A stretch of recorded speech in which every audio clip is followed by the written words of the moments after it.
Pero bueno, momento de ponerse serios y hablar de un tema realmente importante. Cuando hablamos de relaciones entre un adulto y niñas o adolescentes, o cuando hablamos de una adulta con niños o adolescentes, podríamos decir que son relaciones impropias y que además impactan de manera muy negativa a los menores de edad. Por eso queremos abordarlo y hoy lo vamos a hacer de la mano de dos expertas. Está con nosotros la psicóloga Ana Magali Rojas y la licenciada Adina Castro. Ambas, muy buenos días, muchísimas gracias por estar con nosotros, sobre todo pues para abordar un tema tan importante. Gracias, Bienvenidas. Gracias. Comencemos por conocer el impacto que pueda tener esta relación, ¿verdad?, de menores con adultos o adultas. ¿Cómo les puede impactar a ellos para el resto de su vida? Claro, muchísimas gracias. Efectivamente, el impacto es muy importante de hacer notar, porque definitivamente coloca a la persona menor de edad en una situación de muchísimo riesgo, en donde pueden generarse una serie de vulnerabilidades que ya de por sí se encuentran ahí por solo el hecho de ser personas menores de edad y de encontrarse con una persona adulta que toma decisiones muchas veces por ella, que él se influencia o que tiene una influencia muy importante, que de alguna forma se considera que tiene como ese mandato de terminar de enseñarle cómo hacer las cosas, o que al final de cuentas, ¿verdad?, la coloca en una situación en donde se van saltando etapas muy importantes, por ejemplo como las relaciones interpersonales. Se le van limitando la posibilidad a las amistades, por ejemplo, o a continuar una buena relación con su propia familia, porque muchas veces pueden manifestarse en contra de esa relación. Cosa curiosa porque, bueno, curiosa y sana, porque realmente si nos remontamos a unos años atrás, ¿verdad?, cuando hablábamos de este tipo de relaciones, sobre todo en zonas rurales, se veían casi normales, no llamaban la atención, era propio de los pueblos quizá, pero hoy creo que tenemos una percepción totalmente diferente. ¿Cómo ha cambiado esto? Así es, el hecho de que ya haya una ley precisamente que catalogue una relación impropia como un delito, nos hace voltear la mirada a que no son relaciones sanas. Precisamente el hecho de saltarse estas etapas, ¿verdad?, del hecho de que haya un embarazo en una etapa adolescente, el hecho de que estas personas menores de edad no continúen sus estudios, eso tiene un impacto también a nivel social. Eso va generando también situaciones incluso de violencia hacia las mujeres, por ejemplo, que van escalada.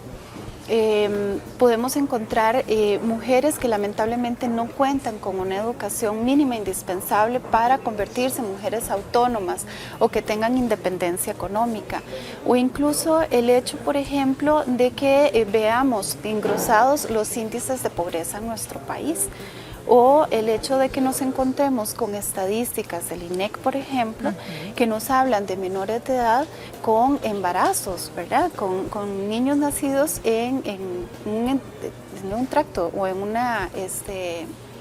un grupo etario importante y que no vienen identificados, por ejemplo, como los papás, ¿verdad?, a partir del registro debido que tiene que hacerse en el registro civil. Ahora, licenciada, ¿qué dice la ley al respecto? Por ejemplo, hablando de adultos que se relacionen con menores de edad, incluso cuando vemos que son avalados por los padres de familia, que de repente incluso consensúen el hecho de que se casen, ¿verdad? Claro.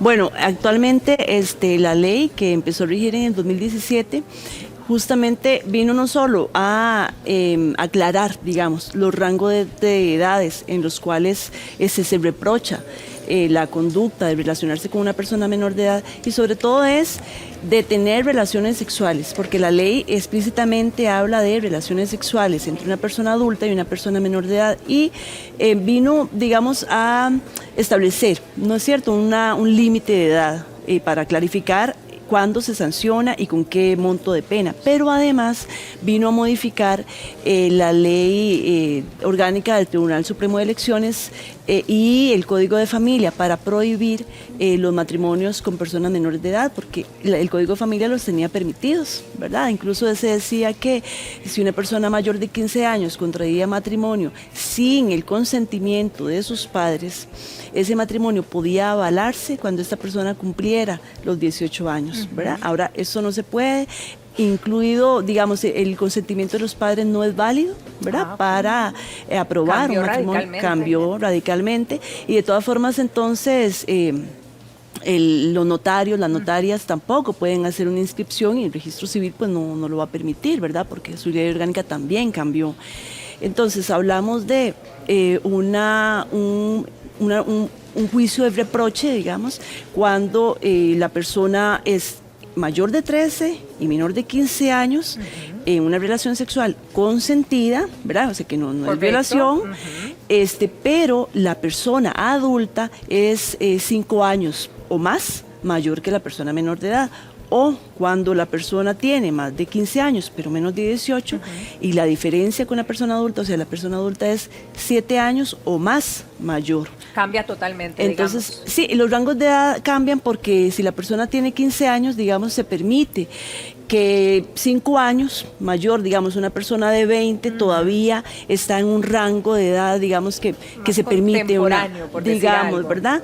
Entonces el rango de edad aumenta un poquito, digamos, la diferencia para decir, bueno, se sanciona. Ahora, sería importante quizá, y para ubicarnos a todos de por qué uno habla de este tipo de problemáticas, hablar de estadísticas. ¿Cómo están en nuestro país las relaciones de adultos con menores de edad?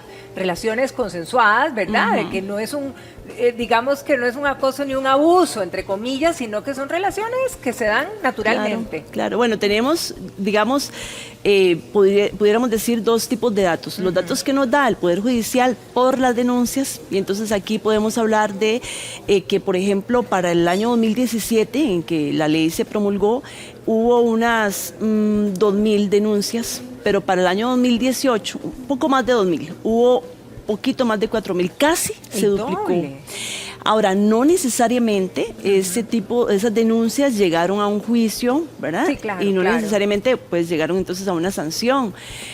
Pero tenemos que por lo menos hubo una alerta, ¿verdad? O sea, la gente empezó a denunciar, bueno, y pasaba una cosa que ahora quizá Magali señalaba un poco el efecto, ¿verdad? Que tiene que ver con que hubo una especie de acuerdo entre las instituciones del Estado a través del cual, por ejemplo, los hospitales empiezan a reportar los nacimientos de hijos de madres menores de edad al registro civil, ¿verdad? Y entonces, cuando ellas declaran quién es el padre, pues se llevaba el dato al registro civil y el registro civil a su vez lo reportaba a la fiscalía de manera tal que había un control cruzado y por ahí yo creo que muchas de esas denuncias fue que llegaron a los despachos judiciales. Sin embargo, pasó el efecto del que yo hablo, ¿verdad? Que tiene que ver con que eso pensamos, ¿no? Que entonces las chicas empiezan a no declarar el padre, ¿verdad? Porque hay una cosa muy importante, la persona menor de edad no necesariamente se siente víctima de la conducta. A lo mejor está a gusto. Exacto. Y eso entonces, es lo peor, o sea, lo más difícil. Por eso es que la responsabilidad es de la persona adulta. Ahora, por ejemplo, ahora que decimos que estamos hablando de que los adultos tienen la responsabilidad, aquí hay situaciones diferentes. Por ejemplo, los padres de familia, ¿verdad? ¿Cómo abordar esta situación si vemos que nuestra hija o nuestro hijo está en una relación de este tipo? Porque realmente es un reto. Claro, y yo creo que también es un reto a nivel de sociedad, porque tenemos que de alguna forma sentirnos todos y todas responsables de que esto tiene que cambiar. Y eso tiene que cambiar pensándolo también, desmitificando el amor romántico, dejando de pensar en que el amor todo lo puede, que la edad no tiene ningún tipo de peso en cuanto a relaciones de noviazgo y donde reina el amor, ¿verdad? Sino que ya tenemos que ir cortando con este tipo de visión tan romántica, tan de alguna forma ligada a la naturalización de lo que aquí queremos plantear.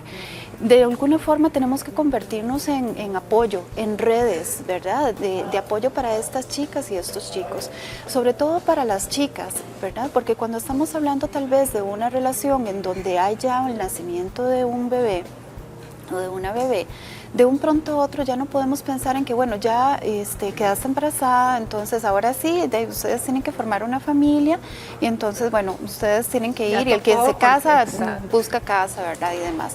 Sino que tenemos que acompañar a esta chica, que termine su proceso educativo, convertirnos en apoyo en términos de que, bueno, aquí tenemos que estar presentes, revisar y acompañar en procesos, por ejemplo, educativos, revisar cuáles son los amigos, cuáles son las amigas, quién la está pretendiendo. Las redes sociales, por ejemplo, en este momento se están convirtiendo en un gran riesgo para ellos y para ellas, ¿verdad? De captación o de alguna forma que les permiten a estas personas que quieren abusar de las menores de edad o de los menores de edad, de encontrarlos más fácilmente.